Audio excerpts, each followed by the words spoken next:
RDI, de la musique, des infos et du sport. Les meilleurs journalistes, les plus grands spécialistes politiques et sportifs. Tous les experts sont sur RDI avec la Dream Team RMC. RDI en Guyane. Sur 105.1 à Cayenne et 88.4 à Kourou. Bonjour Jean-Marie Taubira. Bonjour aux auditeurs de RDI. Vous êtes né un 15 août 1950 à Cayenne. Vous avez un DECS en comptabilité. Aujourd'hui, vous êtes à la tête d'un bureau d'études.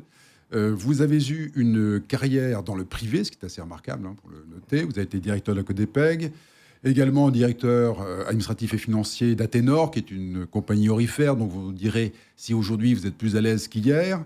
Vous avez également travaillé à RJ, Trimark, donc un certain nombre d'entreprises. Mais vous êtes, et si vous êtes ici, c'est pour répondre à la question du jour, qui est de dire la Guyane est-elle un désert politique ? Je vous pose la question parce que vous êtes un des personnages qui ont animé la vie politique des 30 dernières années. Vous êtes un observateur et vous écrivez beaucoup sur votre blog, également sur Internet. Ça vous a valu d'ailleurs une radiation de Facebook, mais vous nous direz pourquoi tout à l'heure.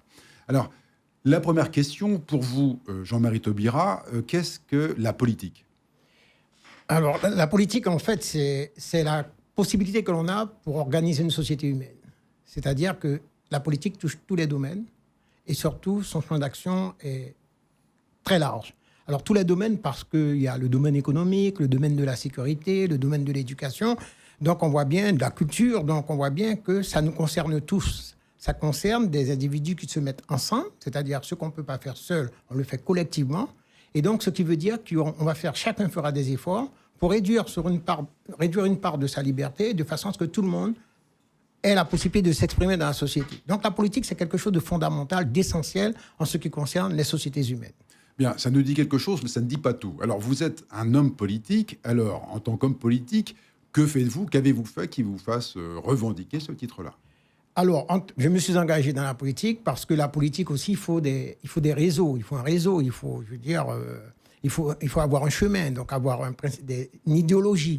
Donc, la politique, pour moi, c'est l'engagement que l'on fait, sans pour autant penser à la gestion des collectivités. C'est-à-dire, c'est la société qui doit être suffisamment mûre pour pouvoir prendre son destin en main. Parce qu'une société fonctionne sur la base de foule. Donc, si, par exemple, il y a une idée négative de l'avenir, c'est-à-dire quand il n'y a pas de perspective d'avenir, eh bien, la foule, il faut s'interroger sur quelle est l'idée qui fédère la foule et les conséquences que ça va avoir. Donc, en tant qu'observateur de la société, en tant qu'animateur politique, en tant que, personnalité qui a décidé de faire de la politique, ça m'interpelle et je prends cette dimension-là très au sérieux. Bien, on va passer à une question plus pratique. En 1993, vous êtes cofondateur du mouvement Walwari. Dites-moi ce que vous aviez l'ambition de changer en Guyane. Alors, il faut essayer de reconstituer le contexte, resituer le contexte du moins. Et donc, c'était une période très difficile où il y avait beaucoup les journaux, même nationaux, titraient sur les problèmes de corruption, etc. Et donc, quand on arrive sur la scène politique, c'est pour changer les choses. D'une part, parce qu'on se rend compte que le système, déjà depuis l'époque, le système ne répondait pas aux aspirations de la population la plus mûre, la plus avancée politiquement. Et donc, il fallait changer ça. Et pour changer ça, il fallait d'abord gagner les élections. Donc, on s'engage politiquement pour pouvoir transformer la société. Et donc, notre adversaire à ce moment-là, c'est directement le PSG, tout en étant des personnes de gauche. Et donc, on considère, nous, à cette époque-là, que le PSG n'est pas un parti de gauche. Et donc, on dit qu'il faut qu'on gagne les élections de façon à pouvoir discuter directement avec l'État, de façon à transformer la société. Bien, il vous a quand même fallu un certain temps pour réaliser peut-être votre vocation. Donc, vous êtes, si mes notes sont exactes, vous restez à Walwari de 1993, vous devenez secrétaire général en 2004 et vous faites sécession en 2008. Alors, que s'est-il passé pendant ces années, qui ont été relativement longues, et qui à la fois ont amené une rupture, et qui en même temps n'ont pas vu le paysage politique changer, ou la société guyanaise changer considérablement ? Alors, c'est vrai, mais en fait, le vrai problème de notre société, c'est le problème du sens des responsabilités. Donc, je pensais, en fait, nous, avec l'équipe qu'on avait, parce qu'on avait une équipe au sein de Walwari, donc on pensait qu'on ne pouvait pas continuer comme ça, c'est-à-dire dans un train-train. Il fallait changer les choses. On s'est engagé parce que moi, je me suis engagé politiquement accidentellement. Donc, je ne pensais jamais faire de la politique. J'étais dans le monde économique. Ma formation, mon engagement dans le secteur privé prouve que, en fait, que mon but, c'était le développement économique. C'était pas réellement de la politique. Très bien, Jean-Marie Taubira, mais faire de la politique, faire de l'économie comme vous le faisiez, c'est aussi faire de la politique. Les deux sont intimement liés. Tout à fait. Mais la politique, c'est beaucoup plus large que le secteur de l'économie. Moi, ce que je voyais, c'est qu'il y avait un handicap en termes économiques, c'est-à-dire les institutions ne s'étaient pas suffisamment impliquées dans l'activité économique de façon à développer le secteur privé. Donc, dans mon esprit, en faisant de la politique, je me serais occupé de cette partie-là. C'est-à-dire faire en sorte qu'il y ait une fédération de la Chambre de commerce, de la Chambre d'agriculture, de la Chambre des métiers, donc de façon à ce qu'on représente une force et qu'on oriente le développement économique en tout cas, qu'on ne soit pas dans les 75% de secteur public dans le développement économique. Alors, ce projet échoue. Alors, je parle du projet politique qui était porté par vous à Walwari, et vous décidez en 2008 de créer votre propre parti progressiste guyanais. Quels sont les motifs de la rupture ? Alors, la rupture, c'est ce que je disais tout à l'heure, c'est qu'en fait, il y a un problème de responsabilité. Donc, je trouvais que les militants du parti n'étaient pas suffisamment autonomes. C'est-à-dire qu'en fait, ils dépendaient trop du leader du parti. C'est-à-dire qu'en fait, le leader, par exemple, n'étant pas ici, on attendait que le leader arrive. Or, moi, c'était pour moi insupportable dans le sens où nous avons une réalité, que nous nous sommes engagés. Donc, il faut accompagner le leader, mais il faut prendre des responsabilités. Donc, à partir du moment où j'ai senti que le reste du parti ne suivait pas parce qu'il fallait tout le temps attendre que le leader arrive, donne des consignes, donc j'ai décidé que c'était plus possible parce que, qu'objectivement, c'est à partir de 2002 que j'ai compris que la politique, c'était autre chose que la simple solidarité entre les membres du parti. Le leader que vous évoquez, c'est bien sûr votre sœur, Christiane Taubira, j'imagine. Oui. Est-ce que la donnée personnelle était aussi importante, ou est-ce qu'il n'y a pas quelque chose de plus fondamental qui soit lié à l'inertie de la société guyanaise, en tout cas aux résultats liés à l'économie ? Tout à fait. Il y a cette forme d'inertie dans le pays même qui fait que, justement, les gens, ils cherchent un meneur, mais si le meneur est occupé, il faut bien qu'il y ait d'autres personnes derrière qui occupent la place. Or, j'avais le sentiment, en tout cas, c'est le sentiment que j'avais, je n'accuse personne, parce que quand on a décidé de partir, on est parti, une équipe, on était 110 quand nous sommes partis. On n'était pas 2-3, on était 110. Et donc, on a compris qu'on ne pourrait pas, parce que le parti devenait trop, on va dire, comme ça, administratif. Or, la politique, c'est l'action, c'est les idées qui doivent circuler. Je veux dire que même si on conçoit au sein du parti, une ligne directrice, c'est tout le monde qui doit la porter. Les voix peuvent être différentes, mais on porte l'idéologie du parti. Or, ce n'était pas ce qui se faisait. On avait l'impression qu'il y avait pour pas dire vulgairement, mais des toutous, quoi. Et ça, c'était pas supportable. C'était pas supportable, donc on a vite compris que c'était même pas le leader qui était en cause. C'était ceux qui féodaient au leader qui était en cause. Oui, alors c'est quand même assez curieux parce qu'on est dans les années 2008 et là on réfléchit à la question de savoir ce que le politique apporte à la société et généralement les réponses donnent lieu à des déceptions. Est-ce que vous n'avez pas considéré à ce moment-là qu'il y avait autre chose à faire qu'à créer un autre parti politique qui, bien entendu, entrait dans cette espèce de lignage stérile ? Alors moi je pense qu'objectivement, plus il y a des partis politiques, ça veut dire plus les voix sont plurielles. Moi, je partais en tout cas de cette idée-là et je maintiens cette idée-là jusqu'à aujourd'hui, que plus il y a de partis politiques, ça ne doit gêner personne parce qu'après, rien ne nous empêche de faire une coalition. On sait qu'on est différents, mais sur les grandes lignes, on partage. Aujourd'hui, si Walwari nous dit qu'on va aux élections ensemble pour, je veux dire, un projet bien ficelé, ça ne pose aucun problème. Est-ce que vous ne croyez pas que le malaise vient là? Alors, quand je dis du projet, vous parlez, j'imagine, d'un projet de société qui fait défaut depuis 1946, si on veut bien considérer 1946, et l'avènement d'une nouvelle société en Guyane.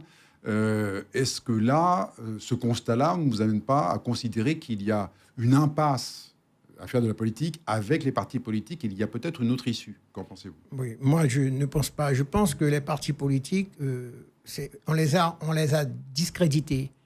Et donc, il faut justement qu'on apporte de nouveaux crédits, un nouveau crédit aux partis politiques. Moi, je pense qu'on ne peut pas faire de la politique en excluant les partis politiques. Mais monsieur Taubira, oui. vous nous dites on a exclu les partis politiques, mais vous ne croyez pas que ce soit les partis politiques eux-mêmes et les hommes politiques, avec leurs agissements, qui ont entraîné la perte de crédibilité envers le politique et les partis politiques? Alors, si je sors de la Guyane et que je regarde ailleurs, donc je veux dire que tous les pays, surtout les pays qui relèvent de la civilisation occidentale, on s'aperçoit que ce sont les mêmes problèmes.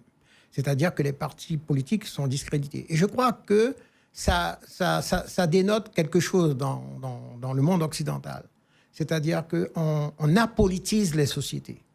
Et apolitiser les sociétés, ça veut dire qu'on rend les gens consommateurs et non citoyens. Et ça, il faut prendre ça en considération.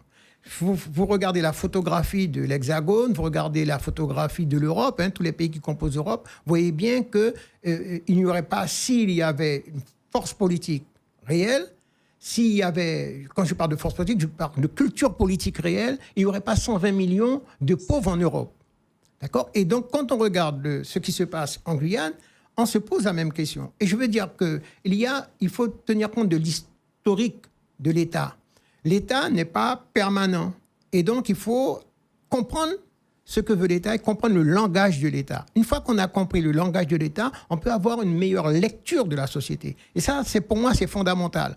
Oui, mais on peut avoir aussi une lecture de la société, et je la partage avec certains, qui est de dire les partis politiques n'ont visiblement pas apporté grand-chose à la société depuis 20 ans. Alors dites-nous, Jean-Marie Taubira, ce que les partis politiques en Guyane ont apporté à la Guyane au cours des 30 dernières années. On peut même aller à 50 ans, si vous voulez. Oui, écoutez, c'est vrai que vous allez faire ce constat-là parce qu'en fait, c'est un fait. Mais moi, je pense objectivement qu'il y a... Je veux dire qu'il y a une réalité, c'est que c'est structuré pour ça. Surtout dans les pays comme la Guyane, par exemple, qui sont des territoires qui sont rattachés à l'Hexagone.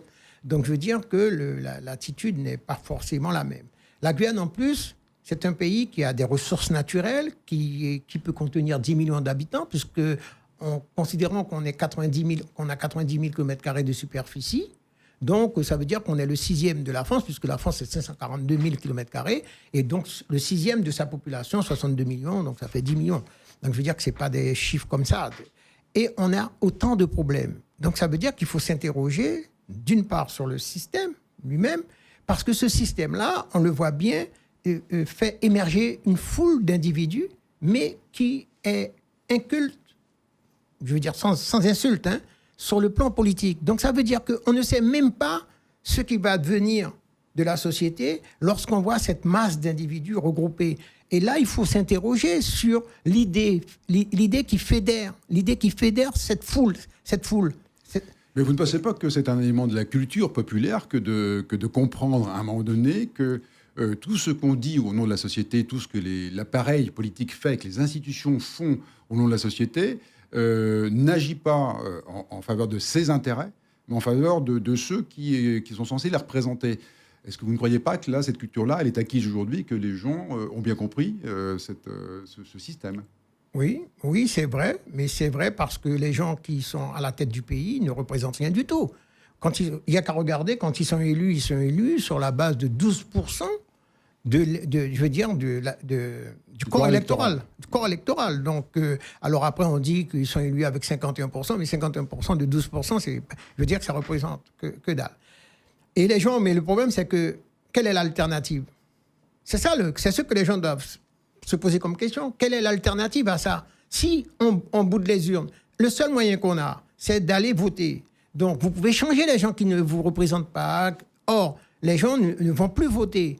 Et le résultat, ils ne sont pas prêts pour faire la révolution. Donc, qu'est-ce qu'on fait? Eh bien, moi, je dis que quand on est dans un système, on tient compte du fonctionnement du système.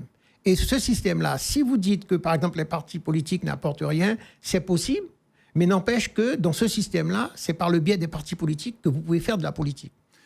Alors, Jean-Marie Taubira, au moment où vous avez créé, cofondé Walloirie, le RPR, comme le PP, comme le, le RPM, comme le PSG, était capable de remplir des salles entières. On a eu des meetings, plusieurs centaines, voire des milliers de personnes. Depuis, grosso modo, 15 ans, 20 ans d'ailleurs, ce n'est plus le cas. Oui. Il y a donc un divorce réel. Est-ce que vous ne vous êtes pas intéressé à la politique au point de dire, regardons ce qu'on fait ailleurs, et je ne parle pas d'expériences exotiques, je parle d'expériences qui sont faites au Brésil, comme à Porto Alegre. Ou à Porto Alegre, les citoyens qui sont organisés dans des districts, eux-mêmes sont associés à l'instruction des opérations, des dossiers qui les concernent, et ces dossiers vont jusqu'à un vote de l'équipe municipale, et les élus votent ce que les associations ont décidé de voter. Donc, est-ce que vous ne trouvez pas qu'il y a là une façon de faire de la politique autrement? Oui, c'est clair. Mais vous voyez que ça n'efface pas les partis politiques. Ah, mais ce ne sont pas les partis qui votent? Non, mais je veux dire que ça n'est pas... Ils ont besoin des partis politiques parce que, de toute façon, qu'ils soient associations, à partir du moment où ils rentrent dans le domaine de la politique, ils vont pour gérer les collectivités, ils deviennent politiques. Donc, ça montre bien qu'on ne peut pas concevoir l'organisation d'une société sans action politique. Parce que, je viens de le dire, la politique, ça concerne tous les domaines.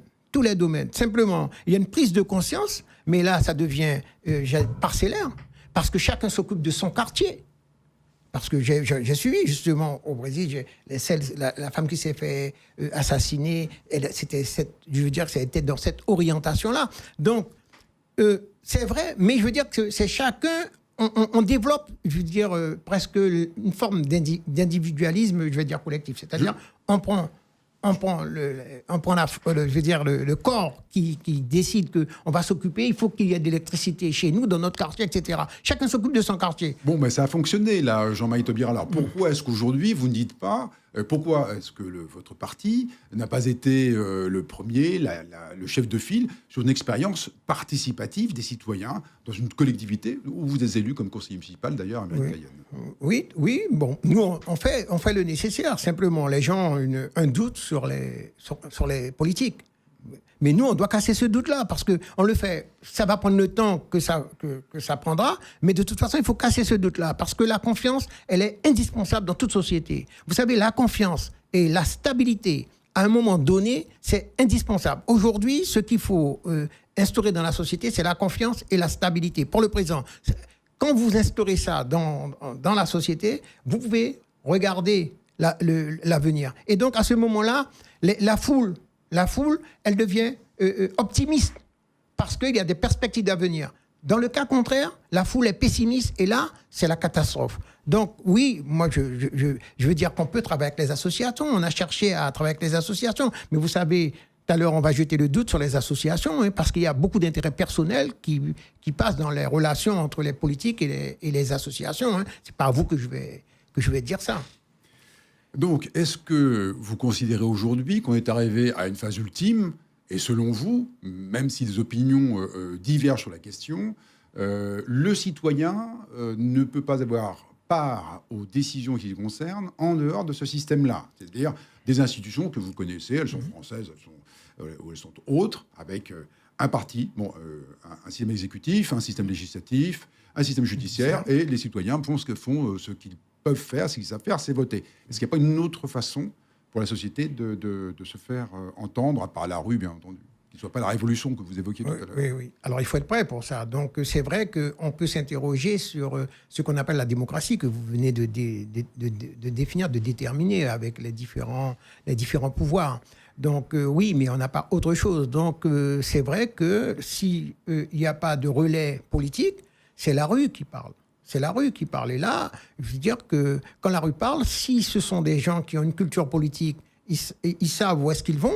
Si ce sont des gens qui n'ont pas de culture politique, on ne sait pas quand ça commence. On sait quand ça commence, on ne sait pas quand ça va s'arrêter. Et c'est ça qui est grave. Donc, pour nous, le problème, c'est le fait de rendre apolitique la société, c'est un danger. Moi, je le dis avec beaucoup beaucoup de solennité pour qu'on puisse bien comprendre que rendre une société apolitique, ça ne sert ni le pouvoir économique, ni le pouvoir financier. Or, le vrai problème des sociétés humaines et des sociétés occidentalisées, c'est que le pouvoir financier a pris le pas sur le pouvoir économique. Et donc, il y a tout le temps de la spéculation. Et on le voit bien à travers les activités aurifères que l'on voit. On sait très bien pourquoi l'or prend autant d'ampleur et pourquoi il y a tant de gens qui sont à la recherche de ce minerai. On le voit très bien. Le dollar, pourquoi Nixon en 1971 a déconnecté le dollar de l'or. Donc on voit bien, il y a en 2012, là, le responsable de la Fed, il a décidé qu'il va mettre en circulation 52 milliards de dollars par an. 52 milliards de dollars. Donc c'est la planche à billets qui tourne. Donc ce qui veut dire qu'il faut se séparer très vite du dollar parce que je veux dire, ça va rien représenter, quoi. Le dollar qui valait peut-être 10 euros, bientôt, il sera 1 euro. 1 euro, en fait. Très bien, Jean-Marie Taubira, on va revenir à des sujets plus prosaïques. Oui. Est-ce que vous n'avez pas le sentiment que le mois de mars 2017, qui a été un événement considérable dans la société guyanaise, qui a avorté sur quelque chose qui a laissé, je pense, beaucoup de frustration en suspens, est-ce que vous ne pensez pas que ça a été une occasion ratée pour refonder la politique et pour laisser une place à la société civile dans une organisation politique différente? C'est clair que c'est vrai qu'on peut s'interroger, d'autant que ça a coûté très cher à la société. Je veux dire que le monde économique mesure ces 2 mois de suspension d'activité, quoi. Donc c'est vrai que ça aurait dû déboucher sur autre chose. Bon, mais le problème, c'est qu'on ne cherche pas une société sur la somme des frustrations. Je veux dire que une société, c'est rationnel. Vous voyez, même si on peut contester la rationalité, le fait de tout le temps de rechercher l'objectivité des choses, même si on peut contester ça, mais la société, elle est construite comme ça. Je veux dire. Oui, mais il y a eu un moment où les politiques eux-mêmes ont déclaré au micro « Nous avons failli, nous sommes responsables de l'état de déliquescence de la société guyanaise, et donc nous faisons amende honorable ». Est-ce que là, vous, en tant que personnalité politique, vous ne pouviez pas dire « Eh bien, changeons le système, posons la problématique et que l'on crée une orientation qui ferait du citoyen un acteur plus impliqué dans les affaires qui le concernent ». Or, on ne vous a pas entendu, M. Taubira. Non. Moi, je n'ai pas entendu. Oui, vous ne m'avez pas entendu, mais j'étais constamment sur la radio. Donc, j'écrivais, j'étais sur la radio. Alors, la première chose qu'il faut dire, c'est que c'est ce dont on parlait, on a apolitisé la société. Et je reviens dessus, c'est important. Ça, c'est le fait du politique, M. Taubira. Non, pas. Vous disiez tout à l'heure. Non, mais on a politisé parce que les pouvoirs qui sont concernés, parce que quand on apolitise une société, ça veut dire simplement que c'est celui qui possède, qui commande. C'est celui qui possède, qui impose sa vision de la société. C'est ça que ça veut dire apolitiser. Apolitiser, c'est faire en sorte que les gens n'aient pas la conscience politique qui leur permettent de se sentir citoyens et donc d'avoir des choix à faire dans la société. Donc, si on revient sur cet aspect de mars-avril 2017, les politiques ont fait amende honorable parce qu'ils ont senti la pression de la société civile. Mais ceux qui ont organisé au départ ont dit qu'ils ne voulaient pas de politique. Moi, je me souviens, j'ai dit, vous irez où, voilà. Ils voulaient, non seulement des politiques qui sont, je veux dire, aux commandes, mais ils ne voulaient pas de partis politiques. Donc, je leur ai dit, comment vous allez faire ? Du reste, j'étais sur la radio pour expliquer que vous n'irez nulle part. Du reste, on n'a qu'à regarder ce que ça a donné. Aujourd'hui, tout ce qui, soi-disant, avait été acté, aujourd'hui, tout le monde s'interroge. Donc, on ne peut pas dire qu'on va organiser la société en excluant les politiques. Mais il faut donner de la force aux partis politiques. Et on a la possibilité d'avoir des choix. On en a dit tout à l'heure, on était à Walwari, on est parti, on a fait PPG, mais il reste toujours le PSG, il y a toujours la droite, etc. Donc je veux dire qu'il y a des choix possibles. En ce qui concerne les individus, il y a des choix possibles. Est-ce que vous admettez le fait que l'on peut considérer que la plupart des partis politiques, même ceux qui essaient d'exister de façon formelle, sont en état de liquéfaction si l'on considère le nombre d'adhérents. D'ailleurs, quel est le nombre d'adhérents au PPN ? Nous sommes PPG, nous sommes 110. Nous sommes 110, mais nous savons que ça ne représente pas. Par exemple, si vous allez sur notre Facebook, vous allez voir qu'on a 543 abonnés, par exemple. Je crois qu'on est à 547. abonnés. Donc, mais pour autant, on ne va pas dire qu'on est 547. Non, on sait Facebook, qu'on est... c'est pas non Ouais, plus... ouais, voilà, c'est ça. Voilà. Mais en fait, ce sont quand même des gens qui ont dit qu'ils se sont abonnés aux idées du Parti progressiste guyanais. Bon, mais en plus, ça peut être aussi quelques personnes de la Martinique, de la Guadeloupe, pas forcément que les gens de Guyane.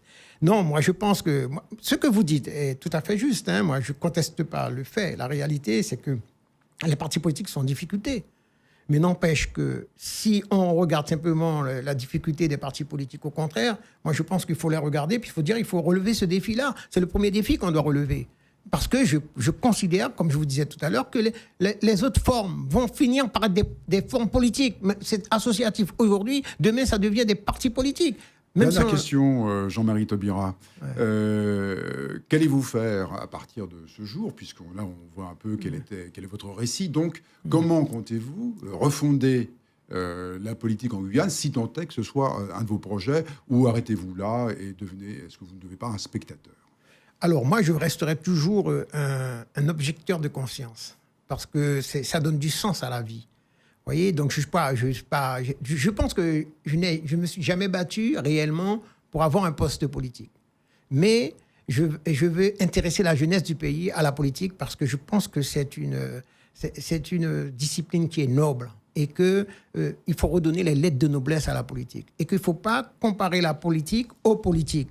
Quand les gens ne sont pas là pour être à vie. Il y a des gens qui font de la politique, ça fait 30 ans, 40 ans. Il y a des personnes qui font de la politique. Il y a des politiques qui n'ont jamais travaillé. Vous voyez? Et donc, c'est ça qu'il faut changer. Il faut faire en sorte comme Mandela. Mandela, il a fait un mandat et puis il a fini avec ça. Merci Jean-Marie Taubira. C'est moi qui vous remercie. RDI en Guyane, c'est de la musique, des infos et du sport. RDI sur 105.1 à Cayenne et 88.4 à Kourou.